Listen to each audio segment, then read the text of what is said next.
All right, welcome everybody. Thank you for joining again this week. We are going to talk about the landscape equipment dilemma this week. So, oftentimes when I'm out speaking and spending time at trade shows and workshops and mastermind sessions, one really common conversation that tends to come up is whether somebody should rent, lease, or buy. And I don't think there is one answer, but there's always an argument for each. And so today, I've got Jana here with me. We're going to talk about sort of the ins and outs of renting, leasing, buying, talk about the pros and cons, and when it probably makes sense to use each of these tactics when equipping your landscape business. So it always kind of starts with evaluating your equipment needs for the coming year, and then, being able to pivot as the year unfolds and make sure that you've got the right equipment for the job so that it can work as efficiently as possible, really allow your employees to sort of minimize the hard, heavy, monotonous work and really leverage equipment to make the work more enjoyable, improve the quality, the safety, and of course, the efficiency. So as we kind of look at the big picture, just looking at the year ahead, what kind of equipment are we going to need?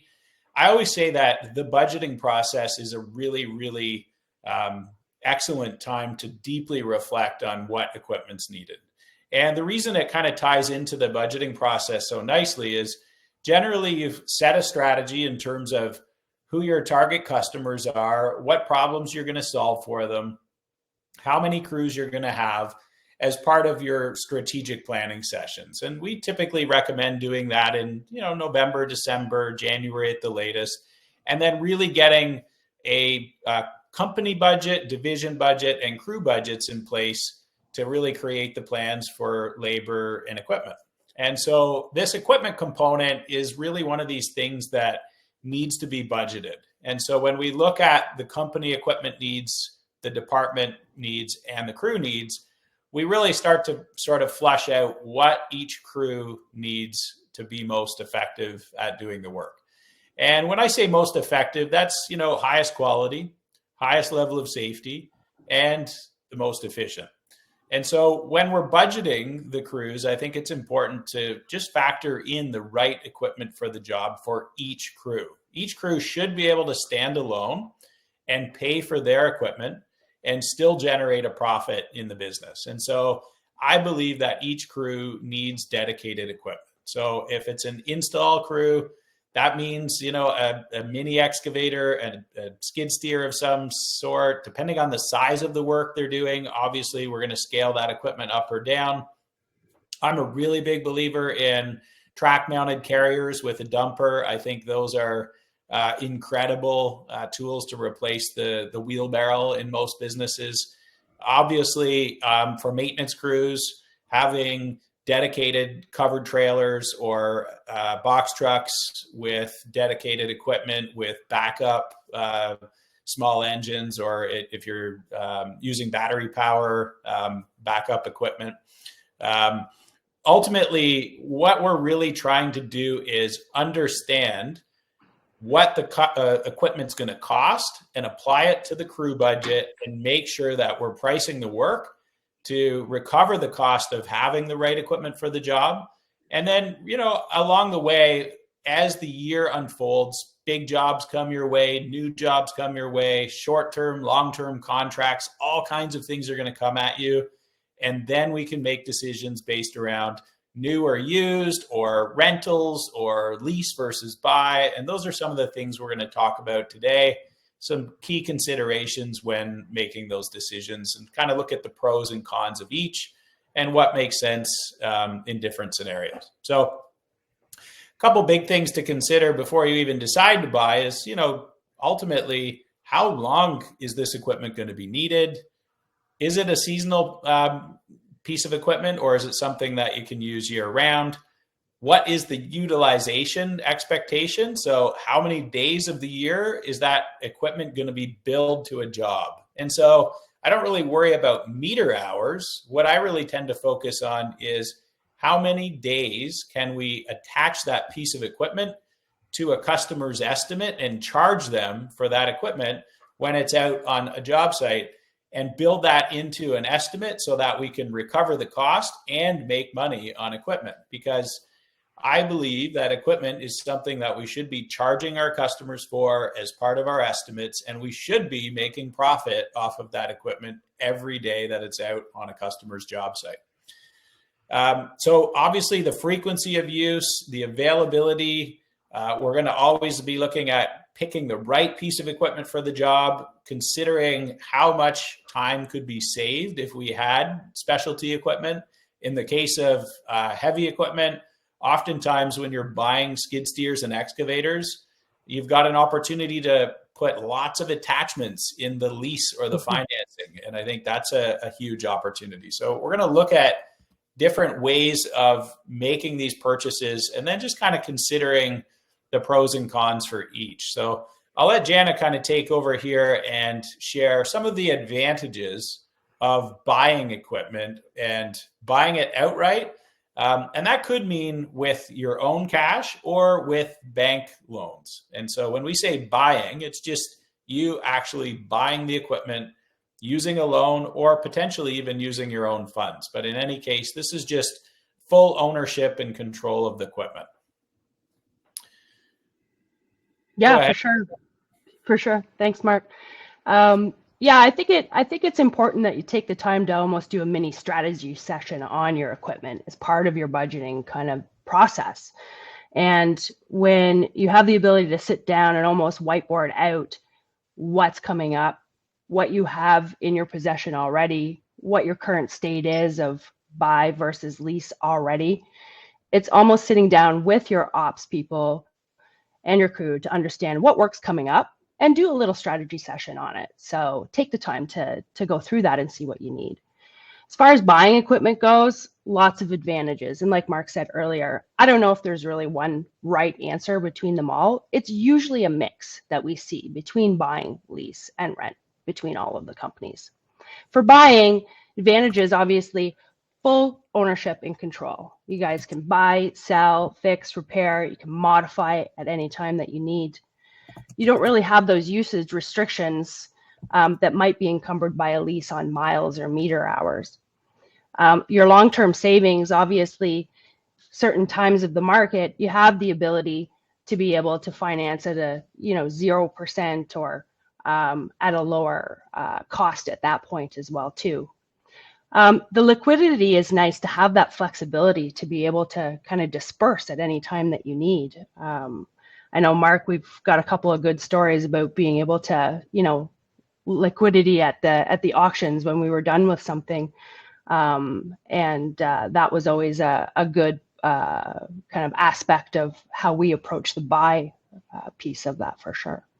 Yeah, that's a good point. Oftentimes when people think about buying equipment, they always think about buying something new. And one thing for us that we used quite frequently, particularly as we started doing bigger projects and more projects, as the company was scaling, it got to the point where we didn't necessarily want to always lease or buy on a long term. So we started to use a line of credit from the bank to actually finance used equipment that I would often source at auctions. And so we could go to Ritchie Brothers auction, for example, buy a water truck that may have been a $250,000 water truck, brand new, but it's got reasonably low hours in use on it. And we didn't need a brand new water truck. So for $35,000 or $40,000, we'd have an excellent piece of equipment. And if I had a 2-year contract where I needed the water truck, I could use it for 2 years and quite often bring it back to the auction or sell it privately for the same or even more money. And so oftentimes, like, buying equipment really makes a lot of sense because ultimately you're expensing it, you're charging your customer for it, and then on exit, when you're finished with it, sometimes you actually end up making some pretty decent little profit. And in the process, your pricing is more competitive because you can charge a fair price for the equipment every day, and you've got that asset on the back end of things. So buying, I think, has many, many different flavors. Could be new, could be used. Could be short-term buys where you're sort of in and out in a short period of time. I use that tactic for a lot of commercial construction, a lot of wetland restoration projects where we were buying bigger, heavy equipment, dozers, excavators, pond restoration projects. Use this tactic also for snow plowing, buying and selling front end loaders, agricultural tractors. So lots of different scenarios where buying used equipment at auction might be a great technique. And sometimes you pick up an extra piece of equipment that you can flip. I know we had an extra roller there one day that happened to come through an auction. Okay, so disadvantages of the buy. Obviously, high initial investment. There is a little bit of a risk of being able to take some cash out of your cash flow to put that money down on the initial purchase. So obviously some analysis there of where you're at for cash flow. Depreciation, you get the benefit of writing that down. There is some deviations in between Canada and US, but I know US has some very enticing areas to depreciate. So that's to some advantages as well too. The maintenance responsibilities usually, end up being in-house quite a bit. Obviously, insurance that relates to that as well too, that you would have to carry, and storage and transportation responsibilities also kind of lands within the company as well too, as opposed to say a rental where they would look after the delivery and the pickup for that on you. So some disadvantages, I think, of buying. This is definitely worth consideration. I think, there's a lot of advantages sometimes to buying, and some people really are, I think, maybe a little optimistic about the fact that if they buy all of their equipment, things are going to somehow get better in the future. Because I own all my equipment, I'm going to make more money in the future. And I really try to debunk that mindset, because I think, equipment is always depreciating. And because it's always depreciating and we're always using it and it's getting older each day, thinking of that as like the nest egg for the future just doesn't seem to be like a really sustainable way to run the business. So in my mind, factoring all of your equipment into monthly expenses and an annual budget that ensures that the company is profitable every month and every year along the way, and then spinning that profit off and doing other things with it, whether you're saving it, investing in real estate, or whatever it happens to be, just seems to be a much better model than trying to build a future around a yard full of equipment. And so I like to always try to start by saying, just be very cautious of the fact that equipment is always getting older. And so starting there, I think there's something, really key. And then, as you mentioned, having to maintain equipment and store it, whatnot, there's certainly some benefits if you're renting for, short-term use and whatnot there. But I think the big one is oftentimes people just overlooking the fact that this equipment's going to get older. It's going to wear out. And if that's your savings vehicle, it's probably not a good one. Yeah, and I think one of the other things too to consider is we see a lot of people saying, well, I own this truck or I own this skid steer, but they don't charge necessarily for it through the estimates or the budgeting. And it's something that we've always encouraged, within the budget, is make sure you still put it in the budget or the estimate, because one day you're going to have to replace that piece of equipment that you own. So just because you own it doesn't mean you shouldn't charge for it in your estimate as if you were making a payment. Yeah, that's a really good point. I think there's a lot of companies out there who inadvertently give their equipment away. It's paid for. They don't really have it in overhead. They don't really have it built into estimates. And they're just kind of outperforming the work using their equipment. And the customer is kind of getting the benefit of the wear and tear. And all the while, sometimes it appears as though you're making some profit on each job. But the reality is, if you're wearing your equipment out and giving it away, sooner or later, you're going to have to replace that piece of equipment. And then all that profit that you think you made is probably just going to buy your new equipment. And it's kind of a shame to see that happen. But it is, unfortunately, pretty common out there in the industry. So yeah, as we talked about buying used, there's a lot of hidden potential here for sure. I think the used equipment market the last few years has been pretty difficult. You know, the shortage of things during COVID made it very sort of hit or miss when trying to find new equipment, and that has impacted the used market significantly. Like I said earlier, the auctions are an incredible way to find equipment. Also, just keeping a close eye on the local market in terms of like companies that are buying and selling, networking with people within your area, and then watching some of the online sources for used equipment. I think there's always an opportunity, and oftentimes much lower cost of ownership when you're going to use that piece of equipment for 1 to 2 years and then be considering a flip. Oftentimes the depreciation happens in the first year or two on that equipment. If you're buying something that's 2 or 3 years old, the big chunk of depreciation has already happened. You kind of get the benefit of avoiding that. You use it for a period of time, sell it again, and again, you're going to probably find yourself in a much better position than buying new and having to transition. So anything that you're buying that may not have a really long lifespan or a long requirement, I really think that used equipment is a good option. But again, ultimately what we want to do is maintain a fleet that's not overly old, because we don't want a lot of downtime and we don't want our repair costs to go through the roof.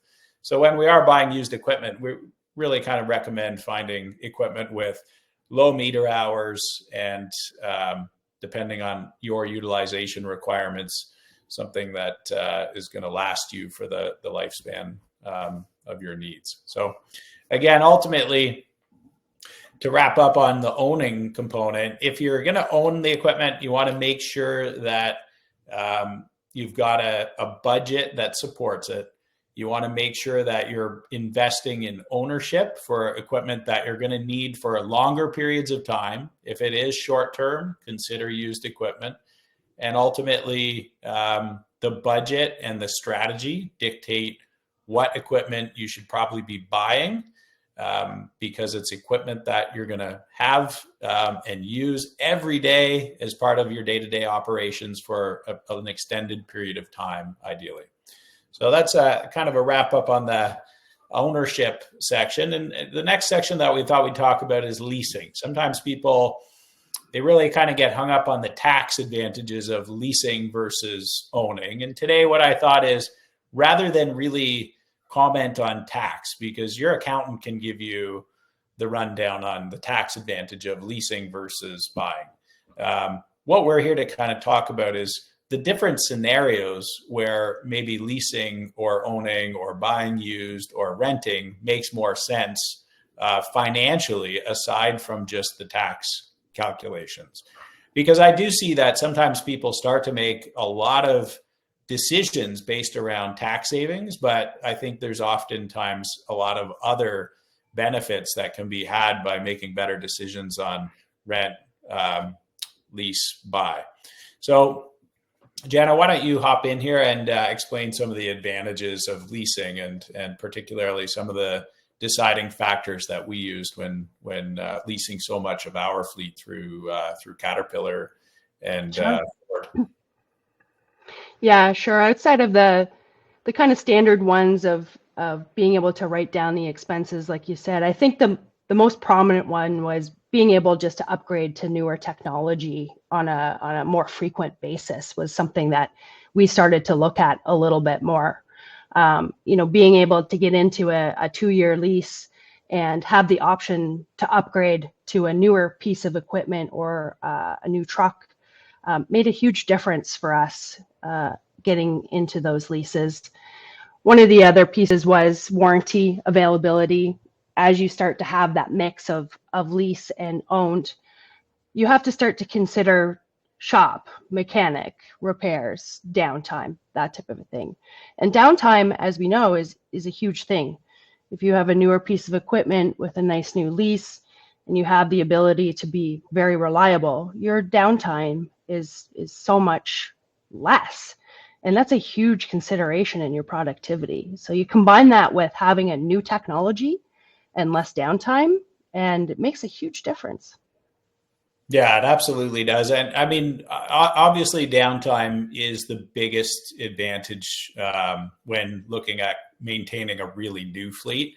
The cost of repairs is certainly something to consider. But what I've found is generally the cost of repairs and the cost of ownership kind of balance out. And so what ends up happening is you have an old piece of equipment that costs you roughly the same each year as a new piece would on a lease.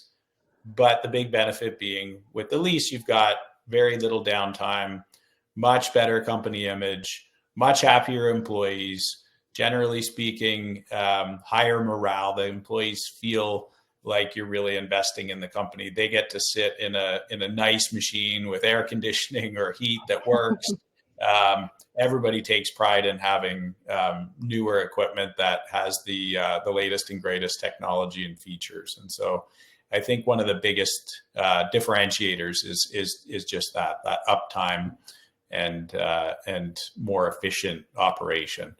It's also easier to budget leased equipment because generally speaking, there isn't really big exposure on repairs. So you don't get that sort of lumpy cash flow that comes from having big seasonal repair bills. And when you've got everything under warranty, as far as, high use pickup trucks that might be out involved in snow operations, or your daily machines that are doing all of your mowing, or skid steers, excavators that are used day in, day out. I generally think the really high use key pieces of equipment, having them on leasing programs where you can keep them very new and very fresh makes a big difference. And so my recommendation is lease the things that you want to turn over really quickly. You're not really looking to keep them long-term. This way you avoid the depreciation that happens in the first 1 to 2 years of ownership. And you can just consistently make a payment, charge that cost into your estimates, make money off of your leased equipment like you would off of owned equipment, but really avoid all the downtime and really turn up the productivity by really having the most efficient tool for the job. And ultimately, I think that's really the argument for leasing your high use, high turnover equipment. Yeah, those lease companies too are getting pretty creative with the options too at the end. Whether you return it or you purchase it outright or you release it, sometimes you can just extend by 6 months, a year, 2 years. And then also the lease to own options too. A lot of them offer skip payments and different seasonal times as well too. So we really enjoyed the benefits of kind of a few of those nice options on the lease piece. Yeah, absolutely. Disadvantages, there are a few, and depending on how you look at these things and budget, they may or may not really be significant, but always worth talking about some of the cons and kind of what the extent of those cons are. Personally, I don't think any of these are deal breakers. They're just things to keep in mind, and they are costs and situations that I think need to be kind of planned for, or at least expected when you're creating a strategy around owning, leasing, and renting. Why don't you kind of explain a few of these, Jana? Yeah, I think the ones that always stood out the most that we were always, interested in and negotiated, which were able to be negotiated, were cancellation provisions if we did want to break a lease, negotiating out mileage or contract hours on the piece of equipment or metered hours that they were looking to kind of keep us within. And then also the residuals as well too, where they sat and what the piece of equipment or truck was going to be worth at the end. So those are always usually things that you can negotiate, but things that you should be looking very closely at. Yeah, really good points. And the end of a lease is an important component. Like, depending on what you're leasing and who you're leasing with, there's very different situations at play. There's leasing companies that, it's kind of turnkey. You just drive it back to the dealership, drop it off, and you're done.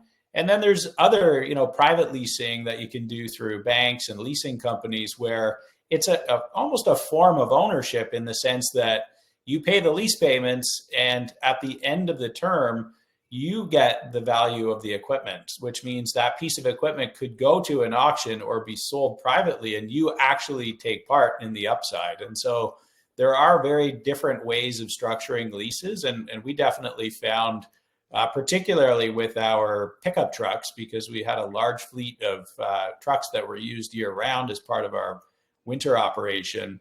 We like to keep our pickup trucks relatively fresh, kind of 3 to 4 years.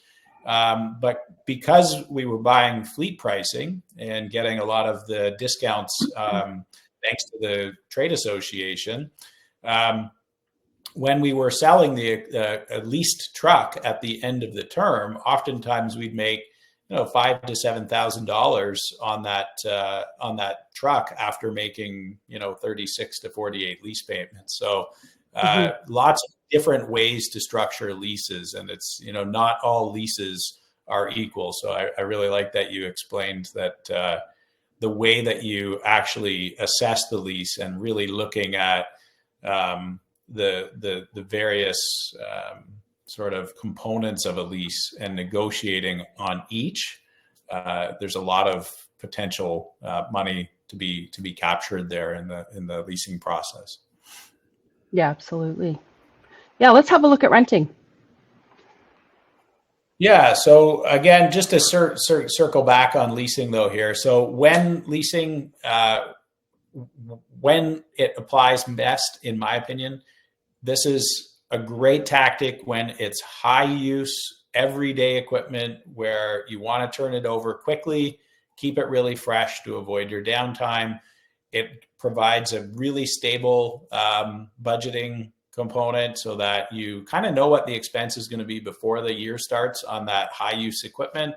And it allows you to really improve your productivity by reducing downtime and increasing efficiency. So that's the sort of argument for leasing overall.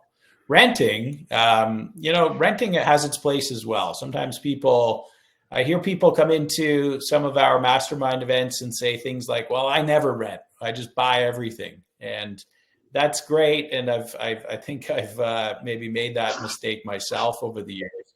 But the reality is there is a strong argument for renting equipment for short-term projects, or even projects that are maybe a little bit longer term, but may not be, some of your other projects might not be as long-term. And so when you just kind of look at your overall equipment needs, sometimes renting just to fill peak seasons really makes a difference. Or in the case of snow, we really found, as we started to scale up our snow business and we started to take on fewer small properties and stop using pickup trucks, and we started to really focus on larger properties where we could use front end loaders with large plows, we really found that renting made a lot more sense. A few key things to remember is, how long are you going to need this piece of equipment? How much depreciation would that piece of equipment have in the first 2 years? So similar to leasing. And then also, what is the likelihood of like some cyclical effect to the business? And is it, we need extra equipment for 3 months, or do we need extra equipment for 3 years? It's a big decision. And so if we're talking about extra equipment for 3 years, then leasing makes sense. But renting is like sort of the stepchild of leasing. It's like, we need more equipment, but not quite for 3 years. So we'll kind of look at it this way. Go ahead, Jana, why don't you describe some of the advantages though? Yeah, I think another piece to that too is the specialty equipment. Just a side thought that we were always looking on those individual projects where it wasn't really worth buying a piece of equipment but it was a specialty piece that we needed, and we often rented in that piece as well too. So just that ability to have that unique piece and rent it through that. Usually it includes insurance fees and transportation fees, which is always nice too, that you don't have to take on that overhead or those logistical storage issues. And again, they're usually newer pieces, new technology, the ability, new piece, fresh, looks good, and easy to train on as well too. Yeah, good. Yeah, we had a pretty good question here from Michelle. It was, do you have an industry guideline of how to use a comparison between cost to maintain versus lease and rent payments? And there are some very, very detailed ways of looking at this, particularly on heavy equipment. A little bit later here, if we have some time, I'll open up LMN and show you a couple of scenarios there of how to factor that out and cost per hour. But generally speaking, I think what Michelle's asking here is because a little further down, she's got a note to ensure turnover at the correct timing. Generally with heavy equipment, there's a lot more data around this. And so if you were to work with your local Caterpillar dealership or John Deere dealership or whoever you're working with, they tend to have the metrics and the timing of some of the major repairs. Skid steers, we just kind of knew that in around 1,000 to 1,200 hours, we were going to need to replace tracks. And so we knew that at 32 months, we would probably be okay on our typical residential crews because they would typically put about 300 meter hours on in a given year. And so over time, we were able to create those metrics for our business specifically. And that's really important when you're trying to come up with some of these guidelines is you have to know how many meter hours you're going to put on your equipment each year. And then you can kind of apply some of the information that the dealerships and the manufacturers might be able to give you. Like, for example, on a mower, when you're going to have like major repairs to the mowing deck, or when you're going to find that the engine starts to break down, and then just extrapolating the number of hours or the lifespan into your years of service, and then getting a better understanding that way. Oftentimes, I think where contractors make a lot of mistakes is they think they need to buy everything. So they go and buy a piece of equipment. Then 2 or 3 years later, they're not using it enough. And they've spent way too much money each year on that equipment, given the amount of use. And then when they really sell it, they lose the depreciation and they already lost a lot of cash flow each year by investing in something that was maybe a little bit too expensive given the number of hours that they actually needed to use it. And so utilization becomes a really incredible needle mover when making the decision. I'll try to show a couple of examples of just how much utilization makes a difference using a live demo of LMN here in a minute. Yeah, you're right, Mark. That was one of the disadvantages, the longer term cost if you're running it out a little bit longer on a yearly or 2-year basis, it ends up costing more than you had anticipated for sure. I think availability is probably the number one disadvantage. It was always tough to find those pieces in the winter for certain snow. You do have that liability for losses and damages. I mean, it's regardless of whether you own it or lease it, but they are fairly stringent on those aspects as well. And it's tough to customize that you need that piece as well too. It's kind of, well, this is what we have, this is what you get kind of scenario in that rental piece. Yeah, absolutely. And I mean, the big argument for renting is it just allows you to scale up and down quickly. It allows you to build the cost of the equipment into your estimate, still mark it up and make some money on rentals, albeit maybe not quite as much, but it's still profitable. It allows you to fluctuate in size, kind of takes the risk out of the depreciation. And for equipment that you just aren't sure you need long-term, I think it's a great solution. It's also really good for equipment that you don't need year round. That's why we're big fans of renting our loaders. We would own our plows, but we would rent the loaders. We only owned loaders that we needed year round in our own operation. And as we sold more and more snow work, we just rented seasonally for 5 months each year. And we're kind of paying our share of the equipment, but we're marking it up and we're making sure that we're making profit off of that contract each month and each year. And we're not worried about building long-term equity in equipment. And so a couple other benefits here on the financial analysis and budgeting component, that are worth really talking to. Jenna, maybe you could share these here. Yeah, I think just in general, recapping, look at the resale value. If you are going to own, look at those pieces that have high value a couple of years down the road still. There are those aspects of in-demand pieces of equipment that are worth owning and that you could potentially make some good liquidity out of it if you want to get rid of it. I think the other thing you have to consider is building in and budgeting the maintenance and the training in all of these pieces. I think that's sometimes often overlooked is you have to train your crews, you have to maintain it. Do you need a mechanic? Do you need a shop? Are you going to repaint things every year? There's costs in all that, and that's important to reflect in that strategy on that equipment is training and maintenance within it for sure. Yeah. Got a great question here from Brian Fullerton. Hey, Brian, glad you were able to stop in today. Could anyone speak about running debt-free versus financing equipment at lower interest rates? And so he wrote, how do folks navigate cash flow and cash on hand to be able to buy equipment to be able to keep up with growth? And I think that's a really big point, and definitely on things to consider here on point number 2, considering the impact on cash flow and working capital. That's the strongest argument for leasing. Some of our most profitable years where it was just mind-blowing how much profit we were making were also the years where almost every day of the year it felt like we were going to go broke. Cash flow is getting eaten up super fast when you're growing super fast. And so you can be wildly profitable and still have major cash flow problems.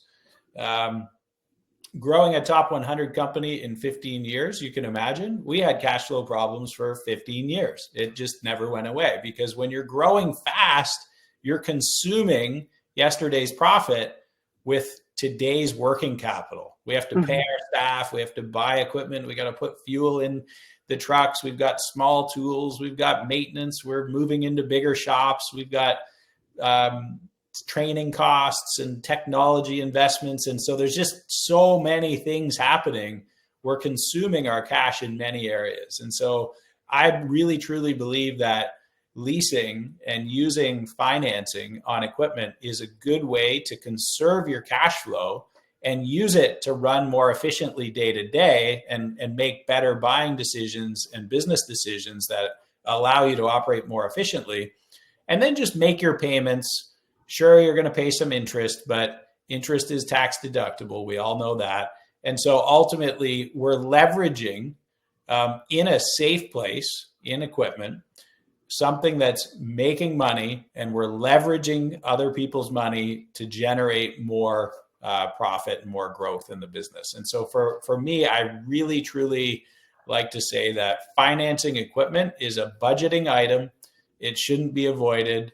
If you're going to have a nice modern fleet that allows you to maintain low downtime and high productivity, it's just going to be a necessary component of the business. And so we want to try to preserve our cash flow by using a combination of renting, leasing, and buying, using terms and using other people's money. That's a great question, though.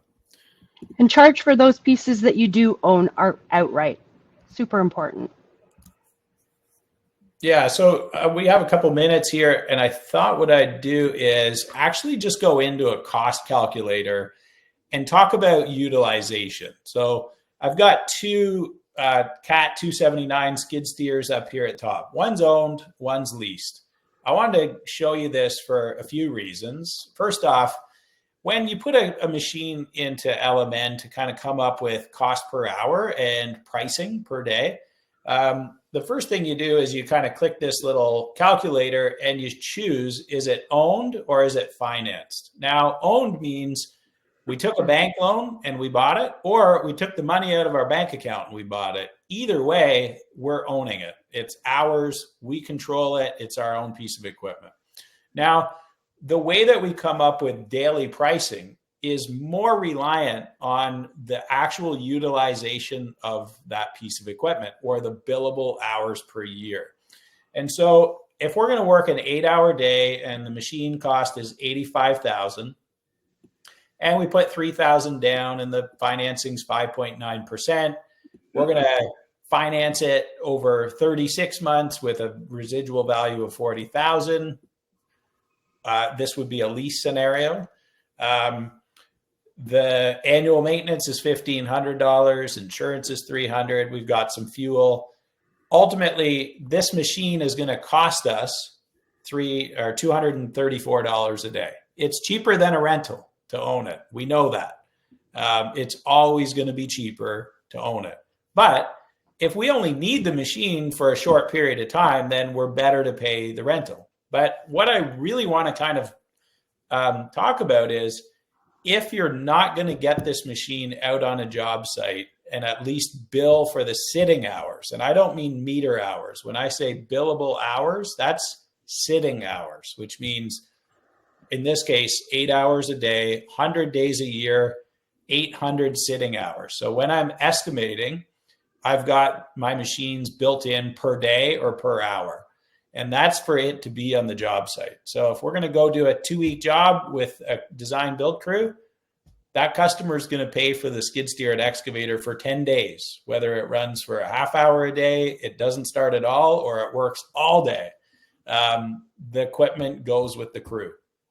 So in this case, I've got 800 billable hours, which means 100 days of the year it's going to turn up on an estimate. Now watch what happens if I only end up using this machine for 20 days and I only get it billed for 20 days.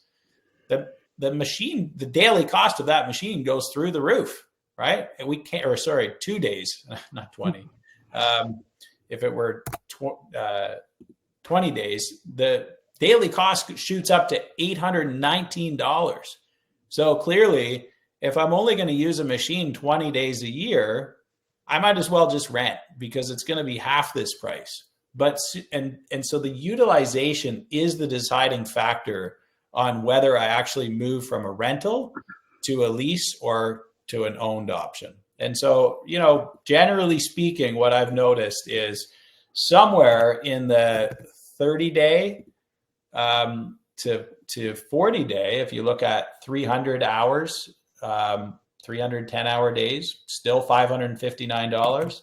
If I were to jump that up to 400, which would be 40 10-hour days, now I'm kind of getting into the rental rate region. And so generally what I've always said is somewhere, depending on the piece of equipment, between 30 and 50 days, it becomes reasonable to look at leasing. Anything less than that, if you're not going to be able to charge it to a job more than 30 to 50 days a year, you're probably better to rent. And the system kind of helps you define this. That's one of the big benefits of looking at LMN this way. Typically, we see skid steers in the 800 to 1200 hour range, which, you know, you can see here brings it down well below rental rates, which makes a strong argument for leasing skid steers. So I'll do the same here. I'll just bring up owned, give you the same idea. And owned over here is same thing, 800 hours, same price. Interest rate might be a little bit higher for a loan than a lease. Typically, the manufacturers are applying some discounts to the lease rates to sell more equipment. And so ultimately here I'm saying we're going to keep this skid steer for 10 years. At the end of its life, it's going to be worth $15,000, which again, we usually try to set that a little bit low. And then ultimately this daily cost is even lower here. So when you do finance on a lease program, generally the daily cost is a little bit higher than if you do long-term loans with a bank and you look at the whole lifespan of the equipment. But it's going to be affordable either way. I just like to kind of show the difference. And again, utilization is going to be my big deciding factor. If this machine was going to go out 150 days a year, look what happens to that 178. It drops all the way down to $113.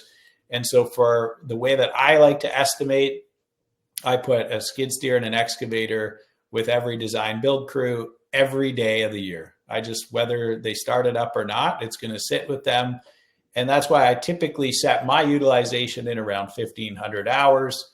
And every day that crew goes out, we're going to charge the customer to recover this cost and put a profit on it. And again, even if they fire that machine up for 15 minutes to unload a truck, they've more than paid for it. So I really like to look at utilization as the key deciding factor in any of these scenarios. So important to kind of look at it that way. So hopefully we've kind of covered lots of ground here today. I don't see any other big questions.